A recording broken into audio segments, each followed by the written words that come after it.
Hello and welcome to Dear Rach and Soph. I'm Rachel Johns and this is... I believe I'm Sophie Green. I better check. I've just come in from the office. I'm still in my work clothes. Am I? Yes, I'm Sophie Green. Hello, Rachel Johns.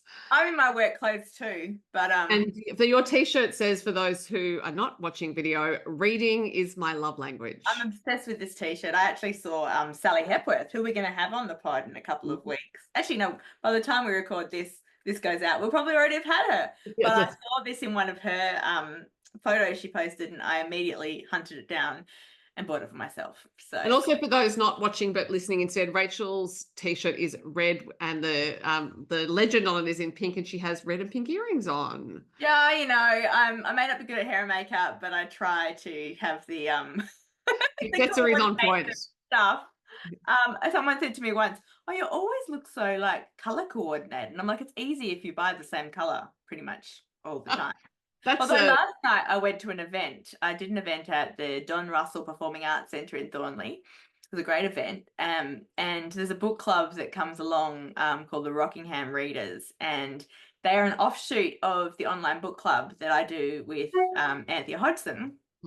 And they always wear pink to my events, because I have a bit of a reputation. Like you, I mean, we both like pink, right? We both have pink. But you are pink ink. Let's put it that way. Yeah, that's something you are. Anyway, and one lady was like, "Why are you wearing red, not pink?" I'm like, "Well, there is pink in the t-shirt, and I love red and pink together." I mean, it's funny because it used to be like not allowed, wasn't it? I remember my year 7 teacher. She was only 27 and she's very cool, and she used to teach us in health like fashion tips and stuff as well. And I remember her saying pink and red or something about pink and red, did not Well, go. and also there was the saying blue and green should never be seen. Yep, I remember that one. Yeah. So anyway, I think we're, proving all those old-fashioned sayings wrong these days. And I was wearing red and pink the other day, and a woman stopped me on the street and said how much she loved my outfit, and she thought red and pink together were fantastic. It is. It's one of my favorite combinations. But we are not a color or fashion podcast, thank goodness, because you always look very fashionable, but I'm not sure I, can say the same.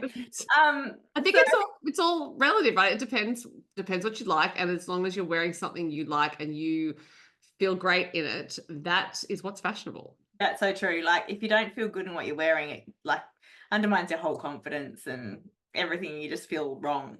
So yeah, it's very important to feel you in your clothes. Also have a bit of fun. Enough about clothes. What have you been up to this week? I have been doing a lot of country music things. I have been doing a lot of day job things, day job in inverted commas, and I am awaiting my structural report still for the next novel. But at the time we're speaking, a few days ago, I did an event at the Epping Club in Sydney and had a lovely time. They put on such a great event. They do their book events quarterly. And I saw your photos. It looked great. Yeah. There's a lovely crowd there, and quite a few of them were going to stay on for Normie Rowe in the afternoon. So Normie Rowe, some people will know, musical entertainer, they had him playing in a separate part of the club, and so they'd arranged the time for my thing so people could come to my event and have lunch and then go. Awesome. Oh, that sounds really good. Well, I have also been doing a few events. I have you heard of the View Club before? Yes, my grandmother was in a View Club. Yes, so I went to. And I mentioned View Clubs in my novels from time to time. I must have it must have, because I didn't know what it was. It must have just kind of gone over my head when I've read it. But I went to a View Club the other day, and it was a great audience. Talked about my writing journey and why I write the things I do. And yeah, because I'm still sort of in the promotional period for Outback Reunion, I also did that event last night. But I have been working very, very hard. And I'm writing up a storm on hopefully next year's women's fiction book, which is called The Lucky Sisters, which we talked about when I interviewed you about adoption. Yeah. So I just hit 30,000 words today. So congratulations. I'm super happy about that. And yeah, just gonna, keep going each day, just try and add a little bit more and ignore that doubt. That's the same, what we're doing all the time in writing. So I'm going to ask you a question that I know I am asked from time to time, but for you it's even more relevant because you're working on more than one book at a time, which is you're doing an event to talk about Outback Reunion, you're writing The Lucky Sisters, and you've also got some Bad Bridesmaid things going on. So do you have to consciously gear change between all of Oh, this? that's a really good question. And I think it's more of an unconscious gear change, probably. Although I did say to my friend yesterday that, so for Outback Reunion, I'm not doing a big book tour like I have done for the last, few books. I don't think you have time, No, Rach. that is exactly why I don't have time. And so I'm only doing a few events in WA, and they've been, quite spread out.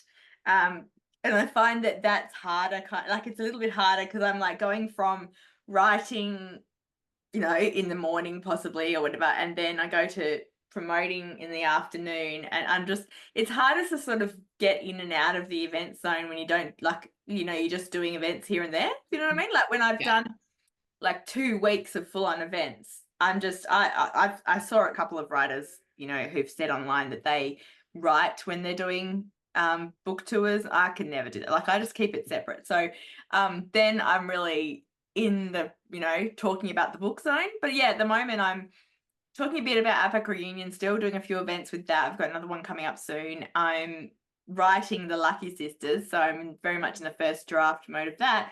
And I've got the advanced reading copies of The Bad Bridesmaid. I'll holding up. We've got a couple of them out and Congratulations. about. They are going to, so anyone who's listening, I'm holding up a copy of the advanced reading copy of my book, which comes out in January.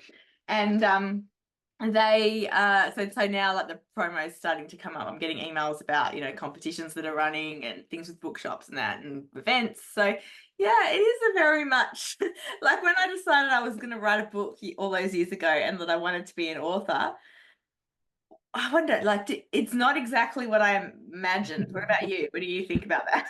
Well, it is what I imagined because I've been in publishing for quite a Oh, while. true. I forgot about that. Yeah, Yeah. so you were in publishing long before you. And it's not that I probably didn't think. I don't know. I just never really thought about what happened after getting published. I think so much the goal, and maybe it's different now when we have so much on social media and stuff, but when I was really writing with pursuing publication, the social media wasn't really a thing. Yeah. So I never really thought about what happened after I got Yeah. published. Um, Yeah. and before you're getting published, right? Well, back in the day, back in the dinosaur age, when I was like trying, it's like all you're doing is concentrating on the writing and the book. As I said, that's what I said before back in the day, because I know now a lot of emphasis is on for aspiring writers to build their brand and stuff, which I just saw you roll your eyes, and I feel, yeah, like that you should still just be focusing on the writing and They're not different skills, right? You could be fantastic at building your brand and not able to finish writing a manuscript. Yeah. And I do feel, I'm sure we've probably talked about this before, but I do feel like I probably offer contrary advice to some people when people ask about all that brand stuff. And I'm like, don't worry about your social media and even your website and all that sort of stuff until you've got a really solid book. Like I hear so many people who are, just dipping their toes in the writing, yet they're, really promoting their brand and building their brand. And it's like, what are you selling? Yeah, I don't know. I don't know if you know what your brand is until you've actually written the story that you want to write, and then you know that you want to keep writing those sorts of stories, because you could be building a brand as, say, a spicy romance writer, and then Yeah. you write your first spicy manuscript and think, actually, I don't really like spice in my manuscripts. I think Yeah. I want to write a different sort of romance That's true. You novel. find your place in actually writing, don't you? I Yeah. mean, if you enjoy all the building the brand stuff, that's great. But a lot of aspiring authors don't have a lot of time. All of us don't have a lot of time. And if you have to choose between writing a book and building a brand, I would definitely say go to writing a book. Yeah, I would too. Yeah. And there's no hurry, right? Like it's you write your manuscript and then think, okay, I have this thing that I really want to get out into the world. And I believe that getting a TikTok platform is the way to do it. So Yeah. I'm going to look at what I've written and what story that's telling to people, and then construct my online identity in Through reference. that. Yeah. Do you know, although we are always random in our intros and we just sort of see where the conversation leads us, this has been quite a good lead in to the guest we're having today. That's true. Now, before we talk about that guest, I actually want to mention, before I forget, that when I had the event at the Epping Club, there were a few podcast listeners in the audience. So thank you very much to those of you who came. And a lot of them talked about how much they love you, Rachel John. Oh, that's so So we love you all too. I love encountering a Rachel fan in the wild. And we both love it when people say they listen to the podcast. So we appreciate that. I always appreciate any time that anyone gives my books as well as giving to the podcast. So thank you to those of you who are out there listening / watching. And then I'll now bring us back to that intro you were about to do very neatly that I interrupted. That's all good. I was going to say, I also did another event last weekend with a bunch of authors called Writers in the North. And again, I had a couple of people come up and say they love the podcast too. And it is great because I mean, we do have a few reviews on our, podcast platforms or whatever. But, you can tell, and you probably can see behind the scenes, how many downloads and stuff we're getting. But it's really satisfying when someone comes up and says not only that they're listening to the podcast, but they find it really useful and, they've got something out of it because, we don't necessarily know, like when we write a book, you've got sales to reference how many people are at it, and you've got reviews and all that stuff. So yeah, I love it too when someone comes up and says they're listening. But today we are going to chat with someone who I love dearly. She is a amazing person who I actually met through the Romance Writers of Australia years and years ago. And she now is an author's virtual assistant. And she's my virtual assistant. So I'm going to read her bio. We're going to talk about a bit about her business today, but we're also going to specifically talk about Substack. So I'll lead into that when we invite Annie in. I've just said her name. Yeah. So I'm going to read Annie's bio. Annie Bucknall is an author, virtual assistant and designer who loves taking on the tasks that keep writers from their manuscripts. A writer herself, Annie began Well Creative Literary Services during COVID as a way of working with her favourite people whilst pursuing her passions. Since then, she has worked with some incredible and talented authors, and this is very embarrassing because I'm reading her bio out now, and the next line says, including the wonderful Rachel Johns, where her favourite tasks remain advanced reading Rachel's books. So, shall we pause and invite Annie in? I think we shall, so I will do just that. Hello, Annie. I'm so excited to have you on Dear Rach and Soph. Thank you for joining us. Thank you so much for having me. Hello, Annie. We have met in person. We've also exchanged the odd email, but great to see you on screen. And I'm very excited to look at your bookshelf in the back. I can see a very... I know. You might notice some familiar titles. Some of these aren't signed, so we're going to need to rectify that when I see them. Okay, cool. And I can also notice some other books that I really liked as well. So I think we have very similar tastes, which is unsurprising considering how much I adore you. I have told everyone already in our intro that you are I can't just say my virtual assistant because you're my virtual assistant, but you're also lots of other authors' virtual assistant. Do you want to tell us, because hopefully we've got readers and writers at all stages listening, and I know even readers are interested in like the writer business.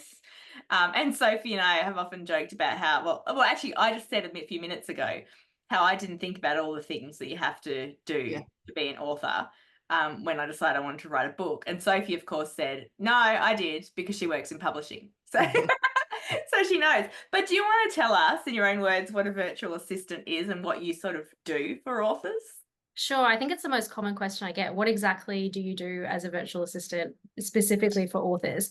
And the answer is almost anything that they need. But probably the most common things are graphic and promotional design. So it's really in the virtual assistant world, there's certain niches, and I would say this more fits into like a creative virtual assistant type niche, because the most common requests I get are, can you do I've got, a bunch of reviews. If I send you the text, can you make them into a quote graphic for me? I've got a book coming out. Can you help me do a cover reveal? I want to change my socials over. Or people like you, Rach, that have Facebook groups and things like that. There might be promotional materials that you need me to create there. So my job really is to be across what your brand is as an author, what you're presenting to your readers and what their expectations are of you, and get to know you really well.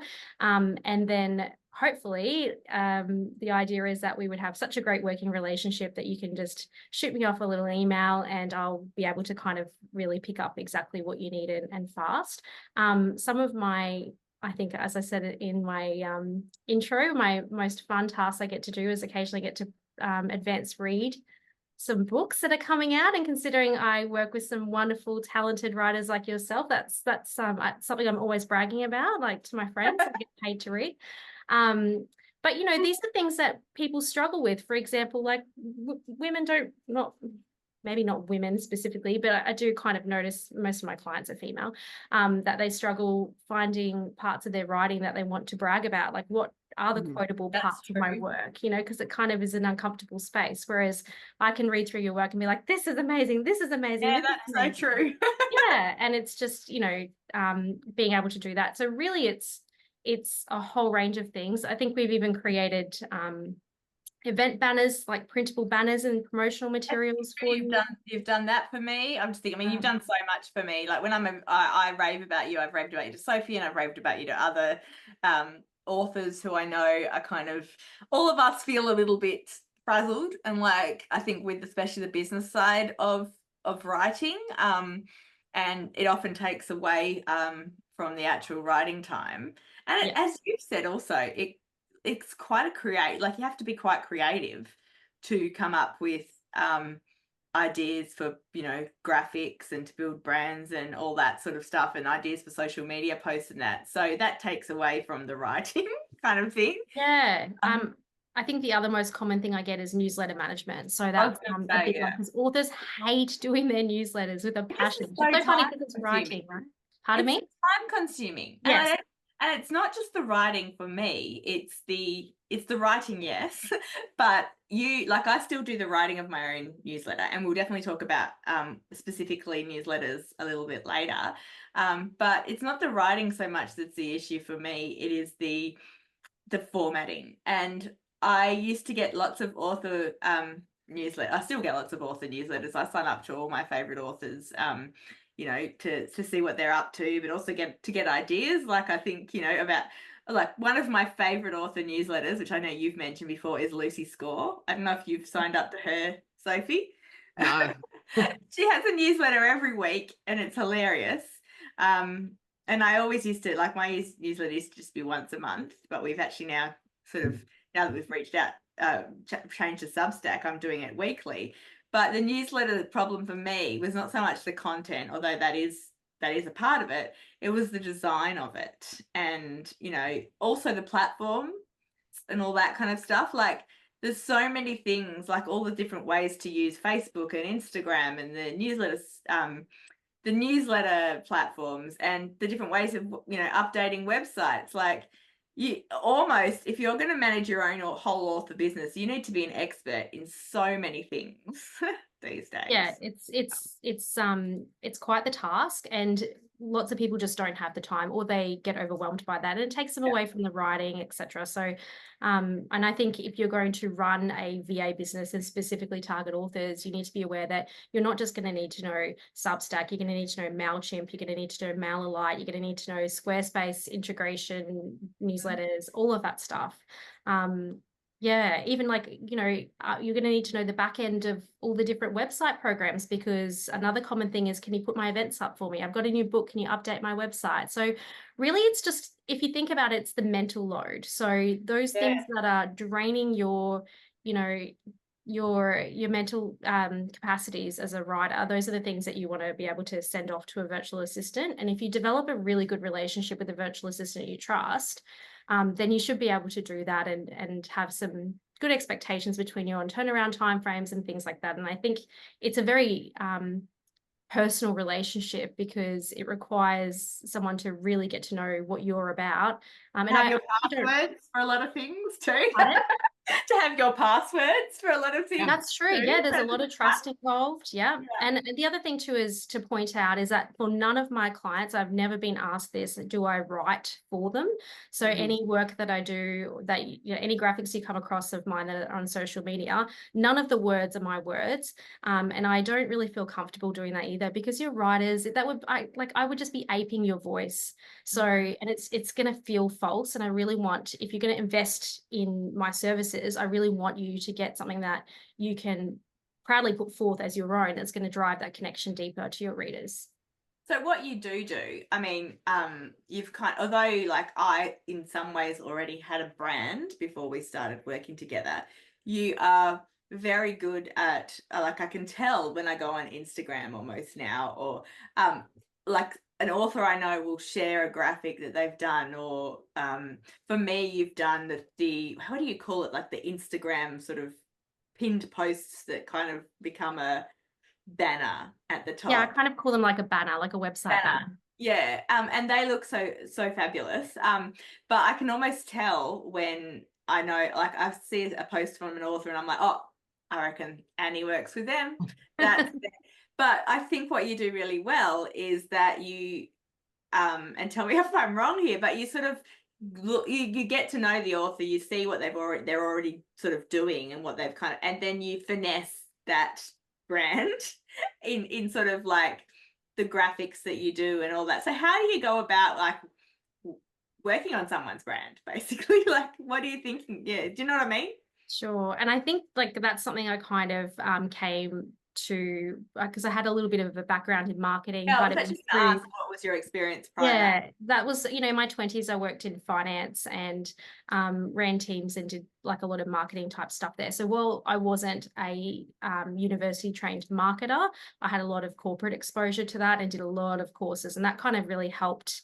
And, you know, in that environment, I was the person that, you know, if you wanted a PowerPoint presentation done, you sent it to me. Like if you wanted something edited, I was editing it. So, you know, you get known as the writer and the designer in those sorts of environments. Yeah. And you end up kind of getting a lot of free training, I suppose, through that.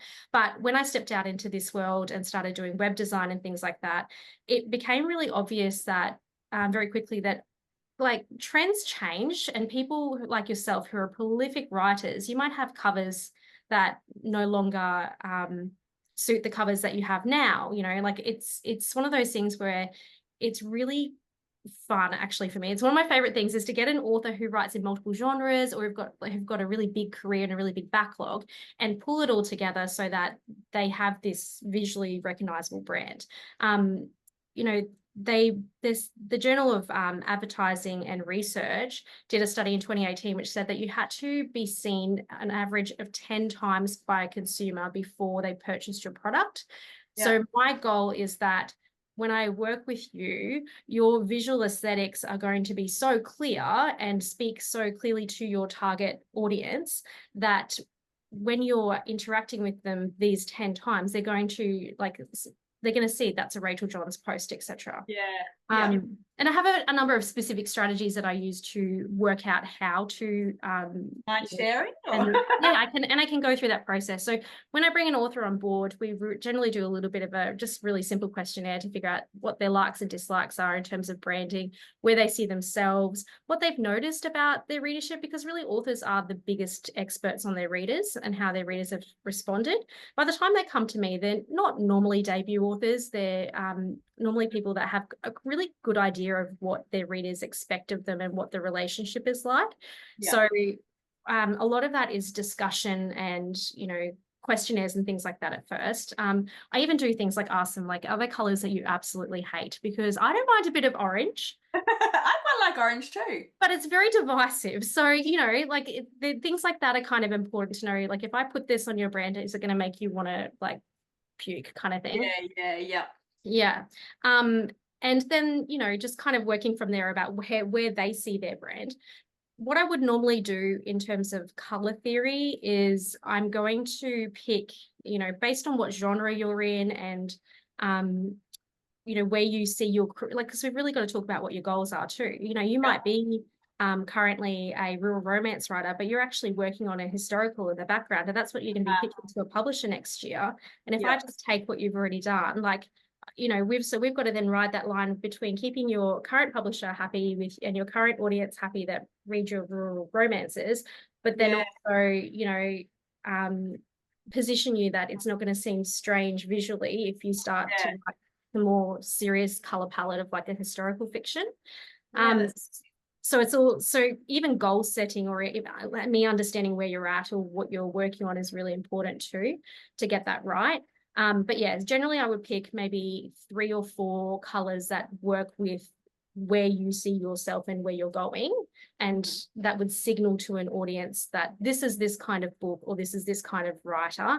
And then we work with an accent color, and your accent color can be changed out you know, based on, you know, if you have a book coming out and it's all in blue, we can swap the accent color out and it's going to complement the surrounding colors.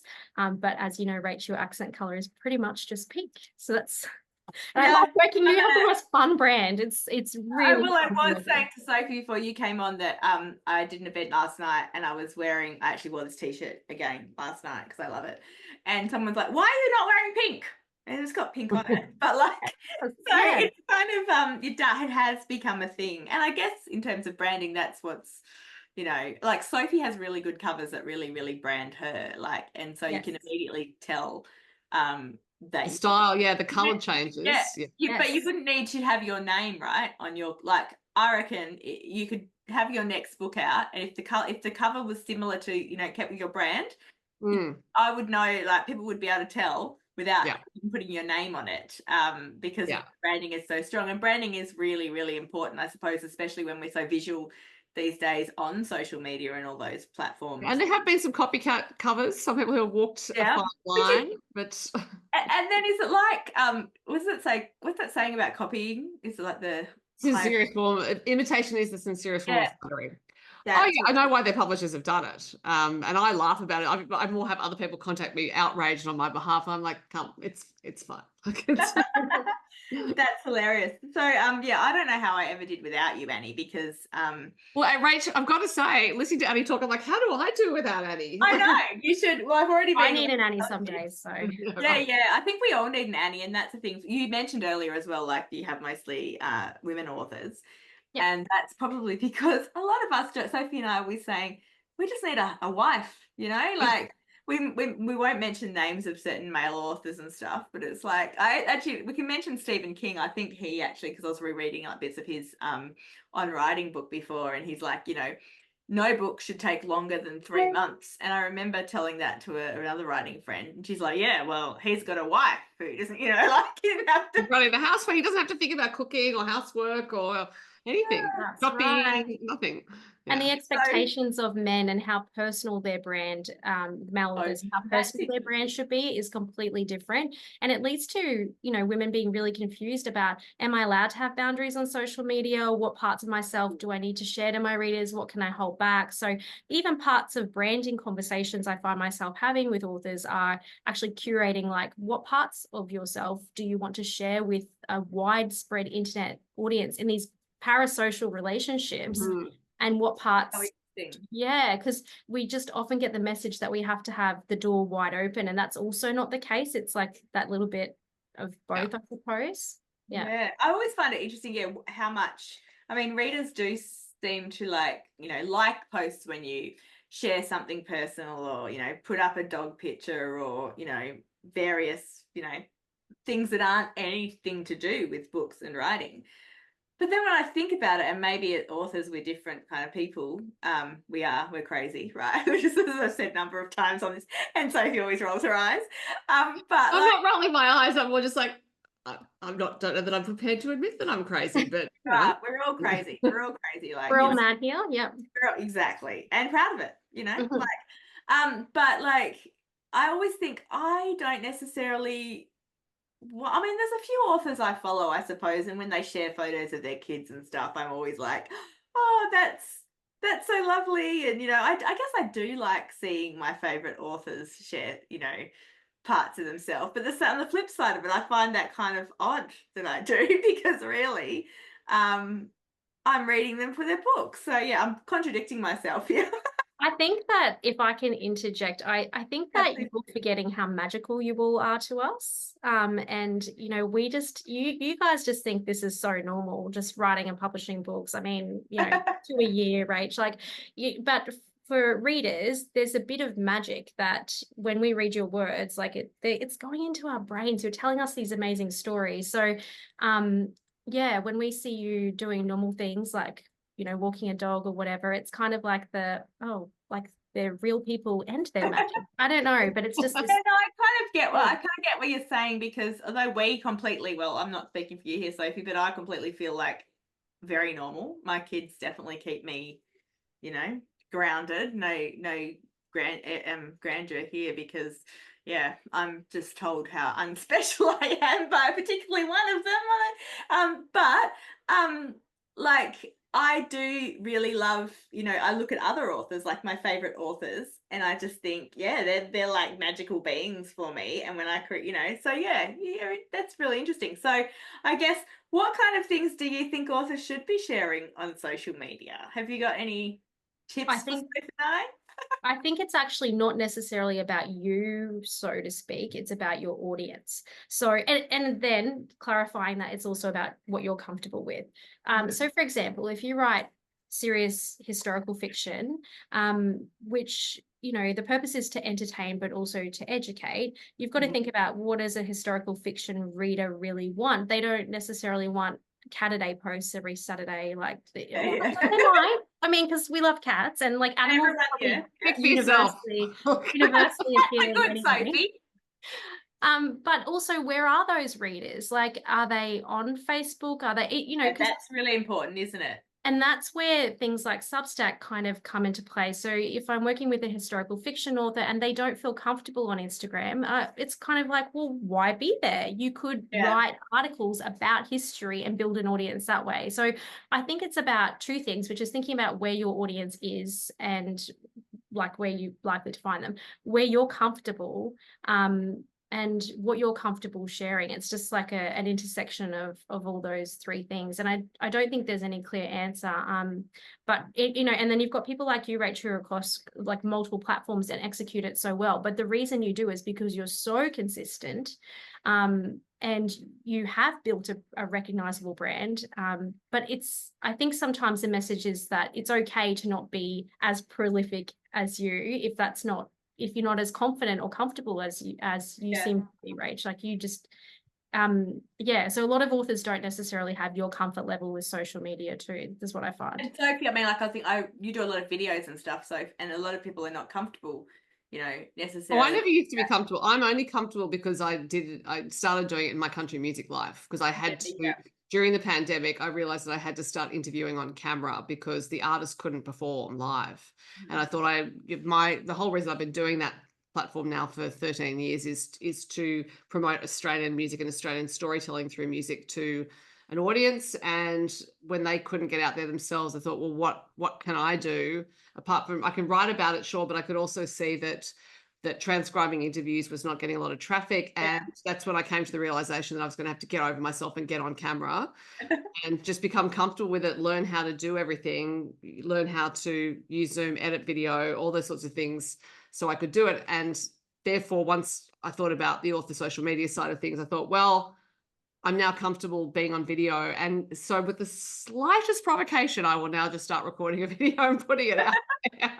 I think that's great. We all sort of became more comfortable with during the pandemic with Zoom, I think, and videos. And if you are really, really good at videos, then, TikTok and Insta are probably good platforms for you.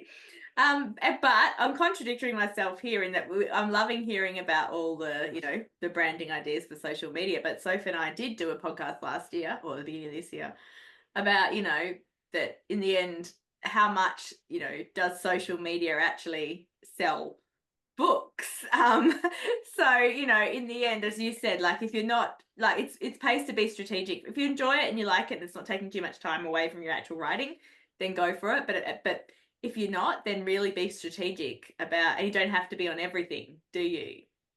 You definitely don't. And I think too, even sometimes if authors request graphics and things from me and that's all they're posting, they don't get the same traction, whereas you have such a good mix of your face and you making video posts and all those sorts of things mixed in with that graphics. So I think I've noticed that readers really do want, like, they want to see your imperfect face. Like they don't necessarily need this like glamorized headshot. Like it's that kind of connection, it's that human connection. And sometimes if we do too many graphic posts, that kind of gets in the way. Gets lost, I suppose. Yeah, exactly. But I think that you definitely don't need to be and people often say to me, do I need to be on TikTok? And I think no, like unless your audience is Gen Z, young women, spicy books or romantic. And you're comfortable. And that's the caveat. If you're comfortable, or you want to become comfortable, you want to practice it and just, get comfortable, then do it. But yeah, I think specifically put your energy and your investment in where it feels good to you, because it's not going to sell books, it's going to breed brand familiarity, which is two different things. Yeah, that's TikTok, really I think, good is point. still the Wild West, and it is and Annie, to your point, it is a really good place to practice on video, because you could put a video on there and maybe 100 people will see it, or maybe 1,000 people will see it, but that's minuscule in the drop of the TikTok ocean. So it is a good, safe place to actually just test stuff out, because on Instagram and Facebook, it does feel more like you're committing to whatever that piece of video is. Yeah. People are really going to look at it. And the other thing is, people will go back to your profile and look at it, whereas on TikTok, that river keeps flowing and people just... I put a cringeworthy video on TikTok yesterday because I think I've seen it, Rach. I better go. Yeah, no, my publisher wanted me to I've got some tea towels, so talking about branding and stuff, of the map of Bunyip Bay that they did, and my publisher wanted me to talk about it and sort of each of the different books that are in there, like the 6 books in the series of Bunyip Bay.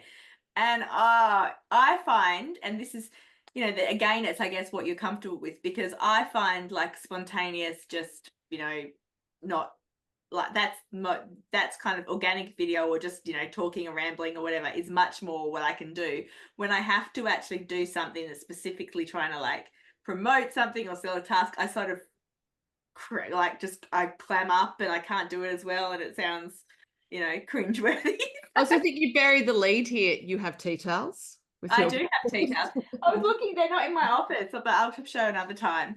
But you mentioned one of the things that we are, we've managed to talk for quite a while already, so I just want to make one of the things, apart from your virtual assistant business, which I think, will be very interesting to, and we'll talk about at the end, your where people can find you. I know you're pretty busy, but if people are interested in seeing if you can do some work, we'll definitely make sure that we find out where they can find you. But one of the things I really wanted to talk to you about, which we have already referred to a couple of times, is Substack.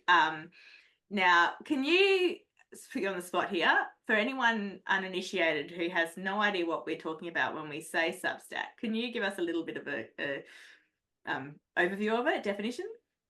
Sure. I feel like it depends on, which generation you're talking to, because it's sort of like if Blogger and your email newsletter and like Facebook all had a baby, that would be Substack. But I say it as well. Yeah, but essentially it is a social media platform, but its main delivery service that people tend to use would be like almost like a newsletter service. So that would be how a lot of people start off on Substack. They think, I want to do a monthly newsletter, I'm going to start a Substack. And Substack, when they say they're starting a Substack, they just mean they're starting essentially a page where their newsletter is going to live on that page. People can subscribe to it, so it gets delivered to their inbox, just like a normal newsletter. But there's lots of other features that you can dial into if you want to. Like, you can host a podcast straight on Substack. There's like almost like a Twitter kind of stream. There's notes, there's chat functions. So it is also a real big community building platform.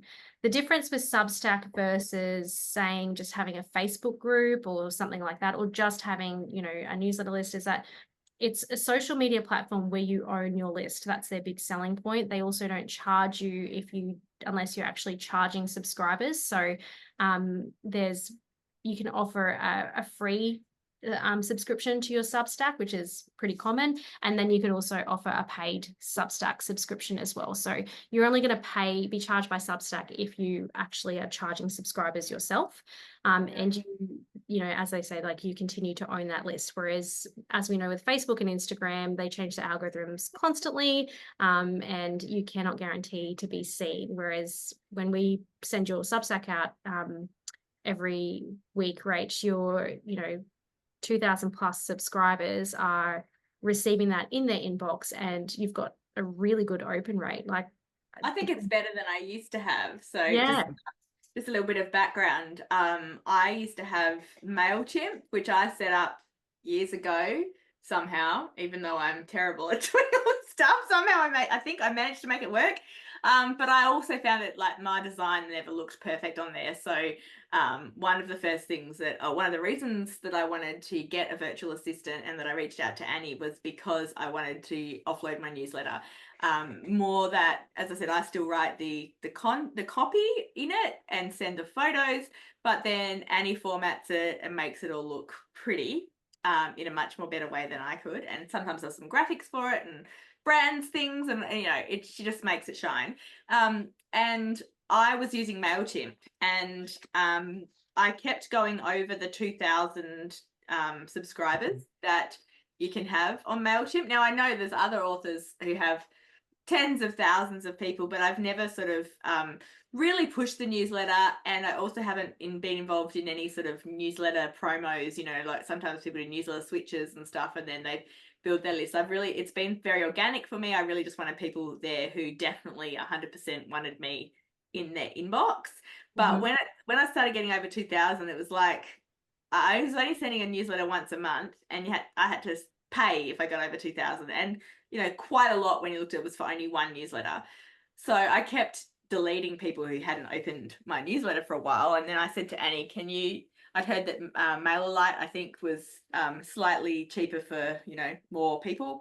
So I asked Annie to change me over to MailerLite, and she said, yes, I'll do that, but I think you should go on Substack instead. And I must admit, I had thought till then, like I follow Natasha Lester on Substack, Sarah Foster, and the Rom-Com Pod, and a few, like, so I had been following some Substacks, and most of them were, as you said, mentioned earlier, like Natasha does a lot of historical fiction type posts and insight into her process, and that Sarah does resilience posts and posts about writing and all this sort of, and there's a lot of authors on Substack doing posts about how to write, or, you know, characters and different stuff and that. I also follow Jojo Moyes, and so I was always like, really? I don't think the world needs another Substack, because to me it felt like that was kind of what it was for, like, but then you convinced me that I should change over to there because, as you said, it was free, and I was, you know, I listened to whatever you say, and now I'm addicted because it is exactly what you said. I feel like it's the best parts of a newsletter, a blog, and a Facebook or Instagram. I love the way that people can like your posts. They can comment on your newsletters, where, I mean, I still get email replies from some people, but there's a lot more options. People can, you know, comment on the post, and then other people can see their comments and stuff like that. You can repost people's posts and people's newsletters. So I have definitely seen a growth in subscribers since and like ones that I think are totally new to me readers. So that's really good, I think, on Substack. And yeah, I'm reading so many, you know, interesting ones. It really does feel like, to me, the best part of social media before some of the other platforms, you know, went off, you know, into just becoming advertising places, and, you know, places where people whinge and complain and troll each other. So yeah, I've really enjoyed it, and I'm trying to do a Substack once a week.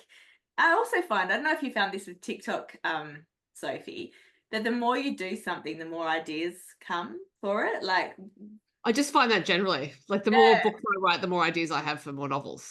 Yeah. Because when I was being on TikTok a lot, so I'd be thinking more in TikTok sort of videos, and I'd be like, oh, that could be a TikTok video, that could be a TikTok video. And now when I'm just like, you know, thinking random thoughts, I think, oh, I could write a Substack about that. Well, so I have a question to both of you then, because I do not have a newsletter, and I do see advice like, oh, you know, authors should have newsletters, and then look at Annie's face when she said you don't have a newsletter. Well, because partly it's a thing of going, what would I put in it? I just don't. Why would anyone be interested? Yeah, let's talk about that. What things should authors put in their newsletter? Yeah, so Annie, should I have a newsletter? Because if I should have one, then believe me, you're going to get an email from me asking me to help, asking you to help me do it. So please tell me, what to your mind at least is the reason why an author should have a newsletter? Okay, so my one caveat to, you should be where you feel comfortable and, go on social media where it suits you and where your readers are, is that you should always have a newsletter. So I do it's really, it's been a matter of time for me, and just not it, because I have my country music life, and that takes up a lot of time, and I'm sending That's why you need Annie constantly. I just sort of think, what on earth could I put in a newsletter that I would have time to do, and also that anyone would be interested in? So, but obviously you think people are interested, or you wouldn't say every author should have a newsletter. Yeah, and I don't necessarily think that you should have a weekly newsletter. That suits Rachel and it works for her, and she has something to say. So if you felt like you didn't have anything to say, then I'm sure you wouldn't do it. Really. Yeah.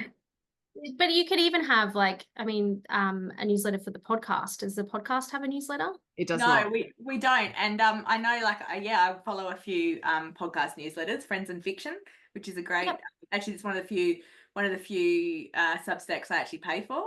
And also the Rom-Com Pod in Australia has a great Substack where they, list any books that they recommend during the newsletter and all that kind of stuff. Yeah. I find the most, for authors that don't really want newsletters, there's a couple ways to go about it. There are authors that only will post out on a release day. And I think that that's pretty common, but, maybe it might feel to some people like that's a bit transactional, so they don't want to do that. That's what I always feel like you just buy my book, that's all I care about, isn't it? Yeah, so if you don't want to do that, I would suggest a lot of authors that I work with are just on the quarterly newsletter. So they just do it seasonally, and they might and again, I guess, so if it comes down to your audience, what kind of posts do you notice that they interact with most on your Instagram and your Facebook?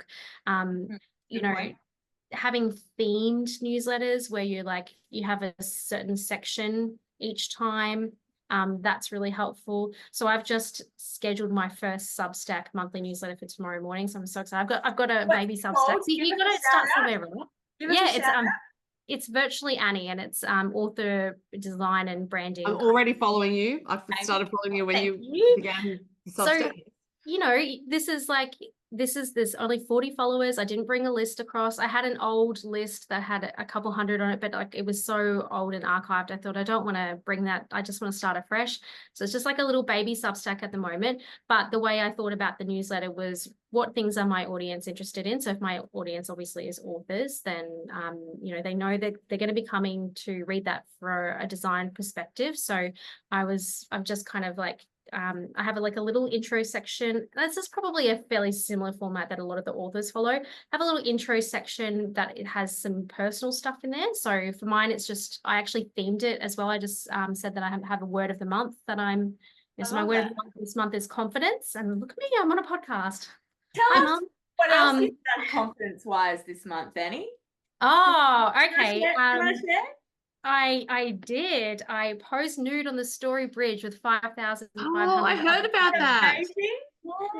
Yeah. That was for Melt Festival for an art installation, and it was the most empowering. I want to say empowering, but equalizing thing that I think I've done as a human being. And the whole purpose of it is, it was LGBTQI plus people and allies, and just so incredible being completely nude with all these people, because you're part of creating a safe space. And as a woman, you wouldn't normally feel confident walking down the street fully clothed, let alone completely naked with a bunch of men of all different ages and sizes and all that sort of stuff. But it actually gave me pause to realize that even though as a woman I feel this way, there's another whole group of people that are even more marginalized and feel even more unsafe, and I was part of making them feel safe enough to participate in that experience. And it was just a very humbling thing to do. So but that was part of that's confidence. So that was my word of the month. So I talk about a few different ways that I've lived confidence that month, and then I go into the really value add stuff. So that's so that top part is just letting people get to know me a little bit. And then the rest of it is why they're really probably subscribing, to be fair, which is things like trending Instagram audios, there's a little section on design inspiration. So other authors' work that I've come across on Instagram during the month that I thought was really good, and kind of saying why it was great and how you can do it. Are you doing it monthly at the moment? Yeah, I'm doing it monthly. And then like a little section down the bottom this month, I kind of talked about why you'll probably regret building your website in WordPress. Oh, that's what all my websites are in. Yeah, it's also Rachel's. And it's fine. It was the best for a long time, but now everybody's just like constantly asking me to swap them over to Squarespace, and like, and I did a $2,000 WordPress course, so I was fully invested in WordPress, but now I'm really on board with other stuff because people find it easier to maintain themselves. But I go into why and a few of the reasons there. And like a case study of like, you know, something that I've worked on for that month. So just kind of sharing, you know, because not everybody can afford a virtual assistant, and a lot of people do have to do this stuff themselves. And I've learned a lot doing it. So being able to share that is really important to me. And if along the way I pick up a few extra clients or, you know, people that really align with what I'm doing, then that's great. But yeah. No, it sounds amazing. So what would you, let's use Sophie as when Annie said, does the podcast have a newsletter? I'm like, maybe that's what it should be, because given that we originally created as a writer's advice-based podcast, I think that there's a natural theme. But I also think we should not forget the podcast, because we're on the podcast and we love the podcast. But just putting Annie on the spot quickly again. What should Sophie put in her newsletter? Like, you know Sophie's brand a little bit. You've seen sort of some of the things that she's up to, and what would, like, if she did want to do a newsletter, how would you, if you were, you know, branding her, what have you any ideas about what would go in her newsletter? I think that the first thing I would ask Sophie is what's her favorite thing to discuss with her readers, and what gets the most interactions, what gets the most comments and like conversation starters. Cool. Well, except I don't tend to ask them those things online. So it's more if I'm doing events, and a lot of the time they want to talk about how to fit in creativity during their day. If I look at what gets the most response in terms of what I post, this is going to sound a little ridiculous to say. I know what you're going to say. It's photos of me. Yeah, I was going to say, and that's what I love. And particularly if I'm pointing out something to do with clothing. Yeah, that's what I was going to say. The fashion. Yeah. Yeah. Okay, so that's kind of interesting. And who's to say that clothing couldn't be an entry point into a newsletter for you? I think that's because so the reason why I tend to do that on social media is this is the mechanics of it now. I hope anyone who's listening is riveted by this. It's because my covers are colourful. Yeah. I therefore want to. I love your matching your book to your cover. Yeah, I like to visually present your clothes to your cover in a way that matches the way those covers make people feel. I know those covers make people feel uplifted. They feel joyous, all those sorts of things. So I want to honor the cover design, which is by Krista Moffat, every one of those books by Krista Moffat. And I also feel like as a writer, I want to write books that live up to the promise of those covers. Now, that's something that's evolved over time, because the first cover was put on the first novel, and I wasn't really thinking about living up to the cover, apart from the fact that I contribute some information towards that cover design. But now when I know how much they mean to people, and they see the covers and the stories in the books as of a piece, it's like, well, once I see that cover design, I need to make sure that the novel I deliver is going to make people feel the way that cover makes them feel initially. And I think therefore the clothing, the way I present online personally, I also want to do that, because otherwise, you know, they're not having that same experience. And what I've always said I provide is meaningful entertainment. Leaning into the entertainment, if all I do is entertain, then I've done my job. And so I tend to think that's all part of it as well. But yeah, I don't know that I would want to, it's not that I would necessarily not want to put photos of me in a newsletter. I just think, really? Like, it's like, you would definitely need to put a photo of yourself in the newsletter in some way, like, and it could just be like a photo that represents your month or the quarter or whatever, or photos meeting readers. Yeah. But I don't know, if I was just like, you know, off the cuff thinking about the different things I have heard and know about you, I feel like I hear you talk a lot about yoga and your yoga practice. Yeah, right. And dance and all those sorts of creativity. So, and I think there's, I did writing with a question once, and you answered really, really lovely about having a music podcast, not a music podcast, a music playlist. And it was all about just moving the creativity through your body and engaging in creativity. And that led to me to writing poetry. And then the poetry And led I've to seen me. some of your poems on Substack, which are amazing. You're very talented in poetry. Oh, thank you. But that's also then led me back into my book. So it was a process in time. So I feel like you're really great in that mentor space, like that creativity mentoring space. So it could be a Substack, or it could be a newsletter that you do quarterly that is about having a creative practice, like merging a yoga practice. And I think too, the other thing that's really interesting is looking that. Pardon? She loves dancing as well for creativity. Yeah. Well, and I did actually, Annie, now that you're saying that, I did a couple of years ago put videos on Instagram and on TikTok that were creativity tips. So Perfect. I have that outline sitting there, essentially. Well, I mean, Holly Ringland has got the Joy Rise, and that is just like, that is a super Holly's popular. such a, beautiful, like, charismatic person. I know, right? Yeah, but that's on creativity, and that's really popular. So I think it's something that whether or not you want to be a writer, people look at us and they want to know how we live these creative lives, and they have difficulties that get in the way of their creativity. For me this year, it was grief. And, sometimes you just want to, you think, am I ever going to find my way back to it? So being able to reach out to somebody and have them, kindly respond, being like, just try dancing. And you think, what have I got to lose? I'll dance, whatever. But also, I think it's partly the resistance of, because it wasn't until recently that I even thought of myself as being creative, because I was brought up being told that the definition of creativity was painting. Yeah. Even though I've been a musician most of my life, that wasn't creative.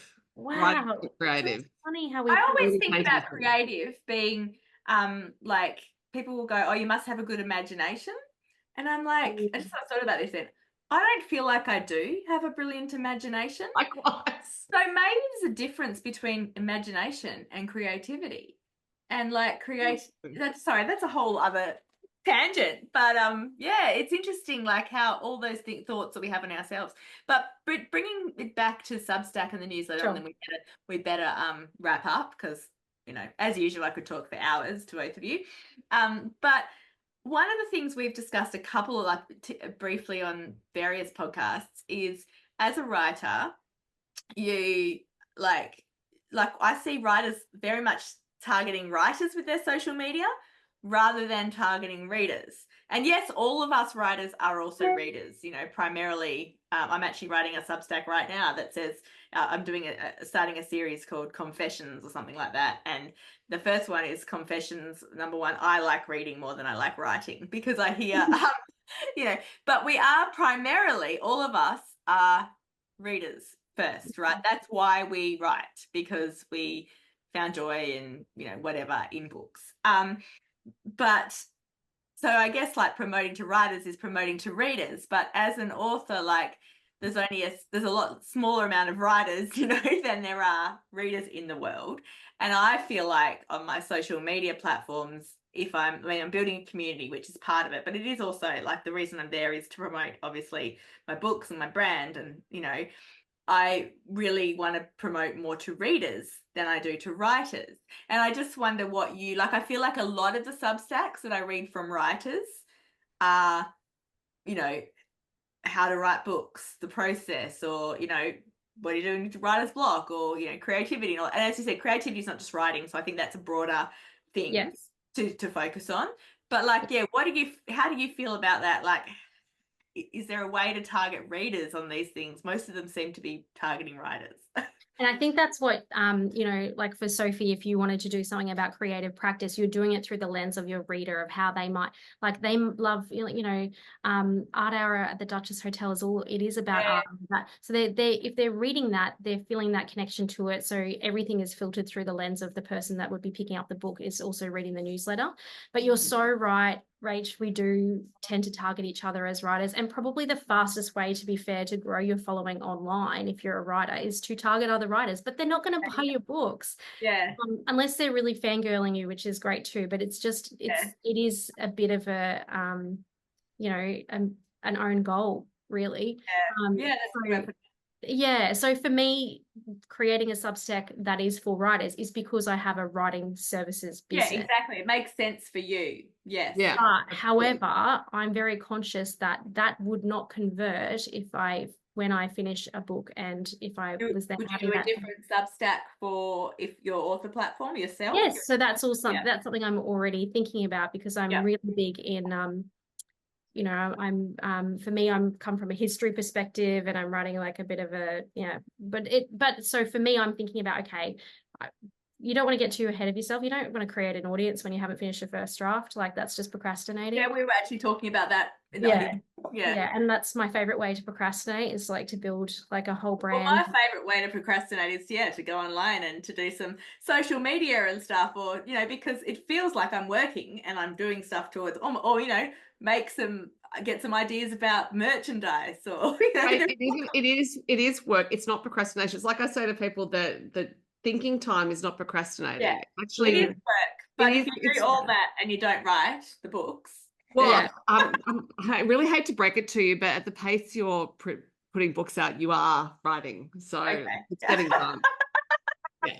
Just a little secret between you and me. Like you've got like 2 books out in a year, and you're on a 2-book every 18-month pace at the moment. So I tend to think the procrastinating is working.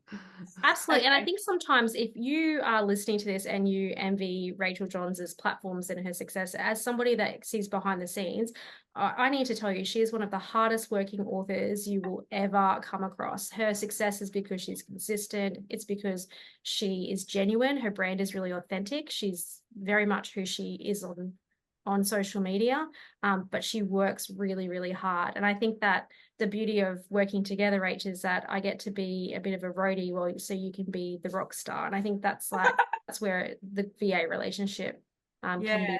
Good way of putting it. Yeah.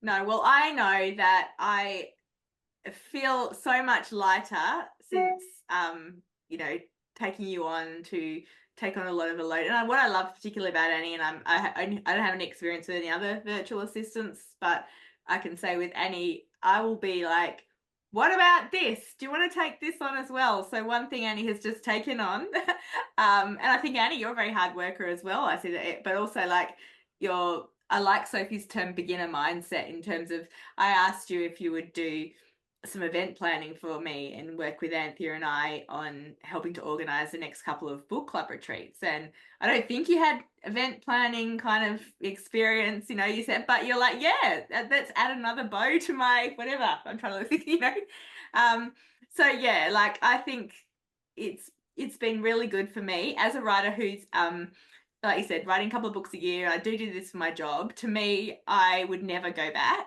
You're never allowed to quit being a virtualist. I mean, I want your books to succeed and stuff as well, but then you have to build if you're going to, become a full-time author, you'll have to find a virtual assistant for me, because I just think, if you are writing full-time, or like Sophie, writing full-time and having a full-time job, then like having a virtual assistant just makes the whole thing so much smoother and better. So thank you so much for everything you do in my life. I would not be without you. Me either. You're one of my favorite VIP clients, and your brand is just so fun to work on, Rach. And I think that's the thing too, is over time it just gets faster and easier to do things, together as well. That's good as well. Yeah. So Annie, can you just remind everyone who, I know you've got quite a full list, but if anyone did want to get in contact with you to see if you have room for them, or to talk to you about any of this stuff that we've been speaking about, how can they get in contact with you? Sure. Well, actually, I've had a couple of cancellations end of year, early January, for web design stuff. So some things have come up. So I might have some spots for that. And then just with virtual assistant hours, just absolutely get in touch if there's something that you're thinking of doing, and we can set up a call. But you can find me at wellcreative.me, so that's my web address, but also at my Substack, which is virtually Annie, and on Instagram, Annie.Bucknall. Excellent. Thank you so much. So if you've got anything to ask or add before we I'm going to do it off the record, Rach, because, you know, okay. Annie's just had some cancellations. But also, I forgot to tell Annie the way that we would wrap this up, which is that I would say goodbye, you would say goodbye, then we would stop recording, and then we would properly say goodbye to her. I do this every time. I'm very good at doing it with the music interviews. I say it well before I start recording. I just keep forgetting to do it. Probably because I'm distracting you. So Annie, that's how it will run. We'll say goodbye. I'll stop recording. and then we'll probably say goodbye to you. So thank you so much. Yeah, thank you. That was fascinating and great and inspiring as well. So thanks, Annie. Thanks for having me on, guys. Annie has certainly given me some ideas, Rach. I kept thinking because partly my not blockage, but partly my issue, I think, is because I used to be a web producer, and I still am. The country music stuff, I'm running multiple platforms, and I have a website and all sorts of things, is that I keep thinking I should be able to do it myself, and I should know better is part of it. I think this is also something I've talked about as a writer, being an editor. I'm like, I should know better. Well, the thing is, you do. You've got the content. You know how to do all this stuff, and you could easily learn Substack, and you could easily learn how to, you know. And I am on Substack for the country music. Yeah, but the time it takes to do that is probably, for you, it's probably more useful to use that time to write. Yeah. You know? Yeah. Absolutely. So I will be dropping Annie a line. But in the meantime, why don't you tell me what you're reading?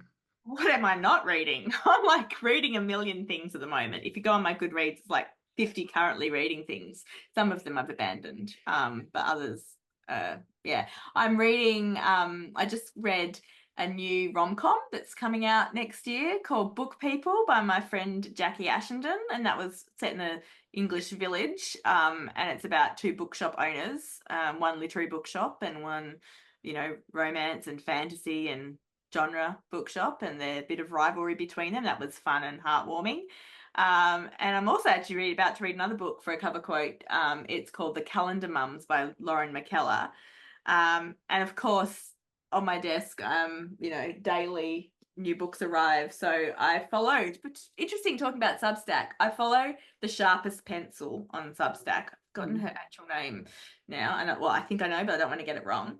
And I have always, she recommends some great books. Well, I don't know, I haven't read them yet, but she makes them sound really good. One of the ones that I bought because of her, and her name is Lana Hershowitz. Yeah, that's right. I thought it was Lana, but I was like, oh, not 100% sure. So, and she's a great writer and writes articles and stuff for a number of, you know, online platforms and magazines and things like that. But she's also got a Substack now. And one book she recommended, which I've bought but haven't read yet, is Cold Comfort Farm, you know, an old classic. Have you read that? I have not. I think I saw the movie years ago. Neither have I, but the way she wrote about it, I can't even remember, but I was like, immediately need to get that, so I have. And then a couple of days ago, she's like, there's nothing wrong with her.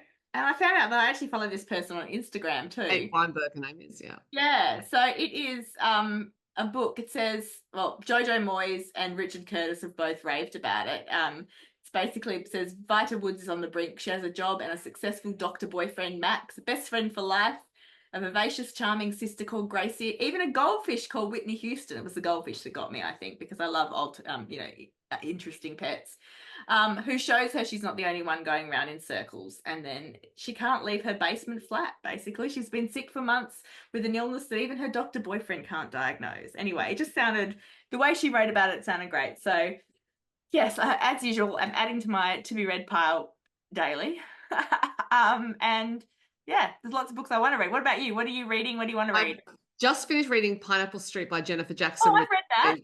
What did you think? I really liked it, actually. Yeah, it's deceptively trim, actually, because there's a lot going on. And I kept thinking, I feel like there's this whole world here, this whole story, but this thing's really taut and moving along at quite a pace. And so I know I've mentioned Jay McInerney in the past because he wrote Bright Lights, Big City, very trim novella length novel, really. And he had the same ability to create these worlds with very little on the line. And so I'm in awe about that. Yeah. That's amazing. What I found really interesting with Pineapple Street was really the whole novel is telling. Yes, I And noticed that. I was so like, often we are told as writers, show, don't tell. I'm told constantly, constantly. Yeah. Even when I put in a lot of dialogue and I'll send in a draft, which I know has a lot of dialogue in, I know that the feedback's going to be more dialogue. And I keep saying, why? Because I know.